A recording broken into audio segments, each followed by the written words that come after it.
Bangladesh counter ইন্টেলিজেন্সের দুর্ধর্ষ spy Masud Rana কিংবা বিস্তীর্ণ প্রেরি অঞ্চলে ঘোড়ার পিঠে মাইলকে মাইল পাড়ি দেয়া ওয়েস্টার্ন নায়ক ইরফান জেসাপের গল্প গায়ে কাটা দেয়নি এমন তরুণ তরুণী খুঁজে পাওয়া একসময় ছিল কষ্টকল্পনা, অথচ সেই কল্পনা এখন অনেকটাই বাস্তব।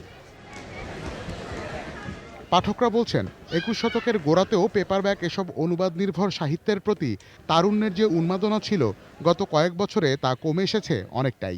কিশোর তরুণরা এখন ঝুঁকেছেন হালের মোটিভেশনাল স্পিকারদের লেখা তুমিও পারবে ঘরানার বইয়ের দিকে। কখনো কখনো গল্পের বই পড়ি, তবে আমার ক্ষেত্রে স্পেশালি মোটিভেশনাল বইগুলো একটু বেশি ভালো লাগে আমার কাছে। সাইমন সাদিক, তারপরে সুলাইমান শুক্লা লাগছে মস্তিষ্কের ক্যানভাস না, এগুলো মানে পড়া শুরু করছি। তারপরে গল্পের বইয়ের ভিতরে আপনার আছে এই জাফর স্যারের বই পড়ি, হুমায়ুন স্যার বা ওই আইমান সাদিক আছেন, ওনার বইগুলো, তাদের বইগুলো একটু বেশি দেখা হয়। ঘুরে ফিরে হুমায়ুন আহমেদ আর মোহাম্মদ জাফর ইকবালের বইয়ের দিকেই আগ্রহী কিশোর তরুণরা। আর রয়েছে ক্লাসিক সাহিত্যের চাহিদা। পাঠকরা বলছেন ভালো গল্প আর লেখনীর ধারাবাহিকতা না থাকায় তৈরি হচ্ছে না নতুন তারকা সাহিত্যিক বা লেখক।